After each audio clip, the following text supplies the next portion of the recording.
What is going on, you guys? Alex chasing back here with a brand new video. Hopefully you're having a great day, afternoon, or night, wherever you guys are in this world. And Ja Morant and even the Memphis Grizzlies are back.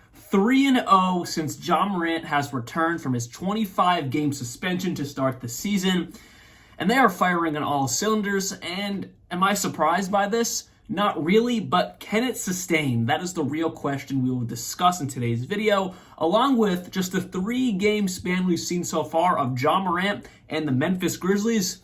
Let's talk about it because Ja, he's back. So unless you have been living under a rock, which if you're watching this video, I highly doubt that, you all know what Ja Morant did in his first game post-suspension. 34 points, along with 6 rebounds, 8 assists, 1 block, 2 steals, 50% from the field, 0 for 5 from 3, but that's not really his game. His game is exciting highlight plays, driving to the rim, mid-range shots, the occasional 3 when needed, but his game is really surrounded by the mid-range and driving to the hoop and putting your favorite player on a poster. We all know it. That's what he's doing. And then also getting to the free throw line, what he did 12 times in his first game, making 10 of those. And he got 10 of his points, obviously, off that. Now that is Ja Morant's game. His second game post-suspension, 20 points, 8 assists, 33% from 3. He went 1 for 3, nice. But then around 45% from the field. An overall efficient game by Ja Morant. Then last night, his third game so far post-suspension, making the Grizzlies 3-0, beating the Atlanta Hawks 125-119. Ja Morant had 30 points with 11 assists, a double-double for Mr. Ja Morant with 1 nasty block. I'll put the video up if I can find it. A nasty block, 6 rebounds, 33% from 3, and over 55% from the field. Ja Morant has not missed a step. Now, I know, unlike most suspensions, I believe he was allowed to practice with the team the entire 25-game suspension.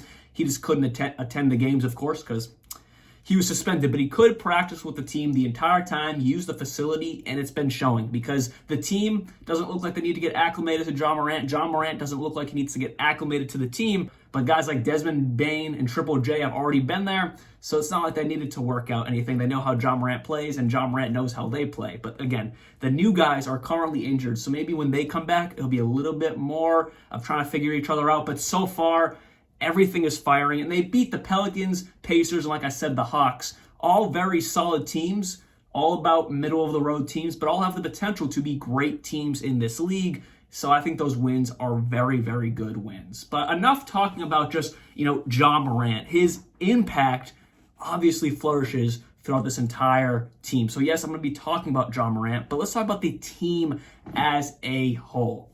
Their shooting percentage. Just in the 3 games Ja Morant has been back, it went from being the 29th ranked shooting percentage at 44% up to now 51%, which puts him 3rd in the last 3 games. So in just 3 games since Ja Morant has come back, they went from basically the worst shooting percentage in the entire league for a team to now the 3rd best shooting percentage in the last 3 games. And it gets even better. Their effective field goal percentage went from the 29th ranked effective field goal percentage. So they had the 29th shooting percentage, 29th effective field goal percentage, basically the worst in both categories. And now it is up to top 6 in effective field goal percentage in the last 3 games, up to 58%.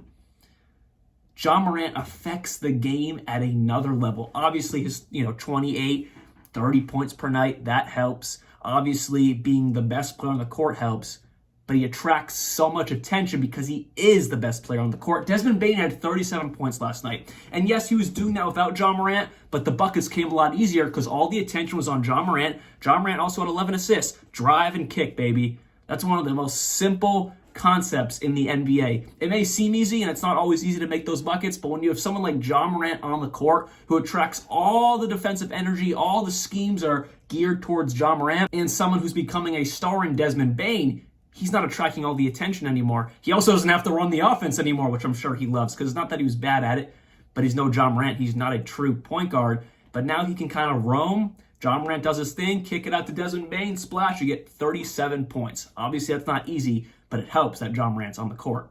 Now, Triple J, his PPG has got up a lot with Ja Morant's absence, but same thing, tracks so much attention, also a major lob threat. That lob dynamic, of course, always there and always amazing. Ja Morant attracts so much attention that these guys who now have learned to score on their own in that 25 games, now they don't need to, but they also can, and it's amazing, and it's been showing 3-0, 3 games. It's showing how much when Ja Morant is on the court, these guys who are already turning into their own stars in their own way, it's scary now that he's back. But then continuing, just the offensive efficiency. It went from the worst offensive efficiency in the entire league, ranked 30th on the season, up to a top 10 offensive efficiency in the entire league. In 3 games, Ja Morant has been back. I'm going to keep harping on it, but Ja Morant, not just a stat sheet guy. He affects the entire team, the entire way the offense runs. Like a lot like how the Boston Celtics completely blew the doors off the Clippers without Kawhi Leonard. If Kawhi Leonard was playing, maybe the Celtics still win, maybe the Clippers win, but that's besides the point. But the Celtics would not have won by 40 points because, no, maybe Kawhi doesn't score 40 points, but he affects the game at every single level, and he affects his teammates at every single level, which then wouldn't let that game have the same outcome. Same type of concept here with Ja Morant. Overall, this team has just gotten holistically better in every facet possible, and that's why they're on a 3-game winning streak, and that's why the question of the day is, can this team that is currently 9-19, the 13th seed in the Western Conference, 5.5 games behind the 10th-seeded Golden State Warriors for a play-in spot, can they make it into the play-in? After all the amazing stuff I have said so far today, can they make it to the play-in or even the playoffs? That's the question that we need to discuss. And I'm going to say yes. I think they can make the play-in, absolutely. But it's not even going to be easy. They're 5.5 games back. The Warriors don't look great, but they've won 5 in a row. So, they're looking pretty good as of right now, but things can change like that, as we all know.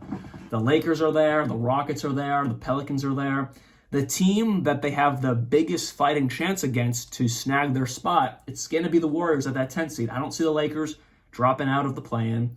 The Rockets are looking better than I thought, so possibly.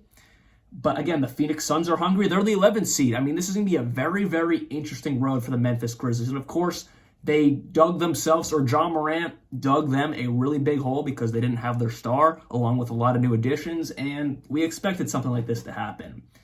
And in this Western Conference that's really, really tight, it's going to be hard for them to sneak in. There's no way they sneak into the playoffs. But the play-in, that's just not going to be easy either. So I'm almost talking myself out of it as I'm talking about it right now. At first I was like, yeah. But, the Suns are the 11th seed.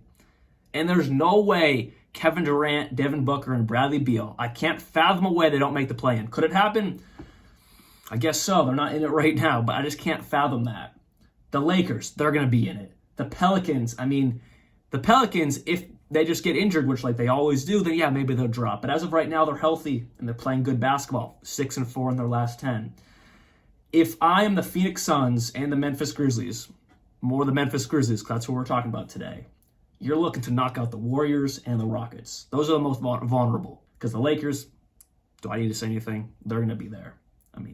Unless they have catastrophic injuries, LeBron's going to make them be in the play-in. At least if they don't get better. And then the Pelicans, they're healthy right now. And when they're healthy, they're one of the best teams in basketball, and they could even sneak into the playoffs. Realistically, you look at it, anywhere from the Sacramento Kings down to the Warriors even, it could fluctuate in a week and a half. So the Memphis Grizzlies, they just got to keep winning. They got to win at least, 9 out of their next 10. They got to win, 15 out of their next 20, sneak into around that 10th seed. And then from there, they have a fighting chance to compete with any of these teams in the play-in, and I think they'll do just that. But like I just said, at first I was like, yes, absolutely a play-in team, but this Western Conference is so tight, and if you lose one game, you could fall 5 spots down. That's how close it is. It was like that last year, and it's looking like it's going to be the same story this season. But if I'm Memphis, I'm trying to knock out the Warriors. I'm trying to knock out the Houston Rockets. I think they're the most vulnerable in that play-in spot right now. But who knows? Like I said, anywhere from 4 down to 10 can fluctuate in the matter of a week, 2 weeks. So the Grizzlies got to win a lot of games right now But once they get into that fold of the play-in and they catch themselves back up, they can fluctuate in those standings and find themselves in a solid spot come playoff time. See y'all very soon, and like always, oh my God, completely forgot. Merry Christmas and Happy Holidays and Happy New Year, which I'll see you guys way before the New Year. See y'all soon, like always. Peace out.